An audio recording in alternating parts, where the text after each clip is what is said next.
देख रहे हैं भारत टाइम्स न्यूज और मैं हूं आपके साथ कंचन। भोपालगढ़ में हबीब खान एनएसयूआई के प्रदेश महासचिव और युवा नेता पारस गुर्जर रजलानी ने कहा कि अब जब देश में आईएएस अफसर सुरक्षित नहीं है तो बेटियों की सुरक्षा कैसे होगी और बेटियों को कैसे बचाया जाएगा।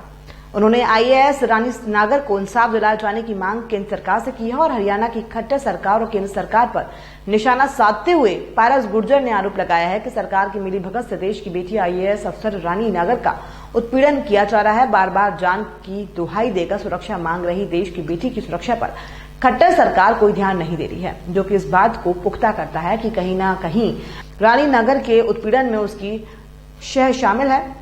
गौरतलब है कि 2014 हरियाणा कैडर की आईएएस अधिकारी रानी नागर की तैनाती चंडीगढ़ जिले में एसडीएम के पद पर है।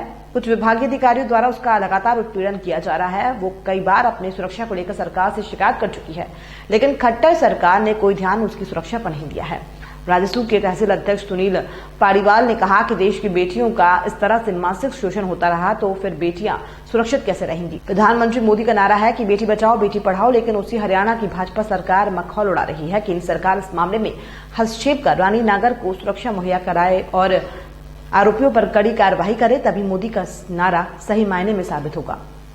पिछले काफी दिन से इस लॉकडाउन के भीतर हमने ऐसी एक दुखदायी खबर सुनी कि एक आईएएस अफसर बिटिया सरकारी मुलाजिमों से परेशान होकर के अपने पद से इस्तीफा देना चाहती है।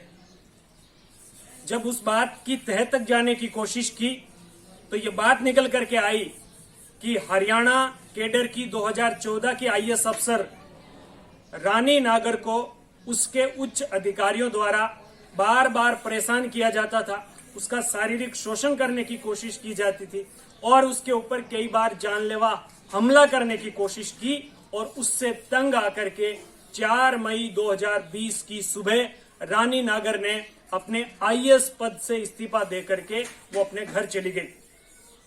बेटी बचाओ और बेटी बचाओ का नारा देने वाले लोग आज इस पर चुप क्यों हैं? मैं हरियाणा सरकार से सीधा सवाल करना चाहता हूं कि आपकी इतनी बड़ी क्या मजबूरी थी कि आपने एक महिला आईएएस अफसर की सुरक्षा की चिंता नहीं होकर के एक अपने अफसर की चिंता हो गई, जिसके विरुद्ध उसने लगातार शिकायतें दी।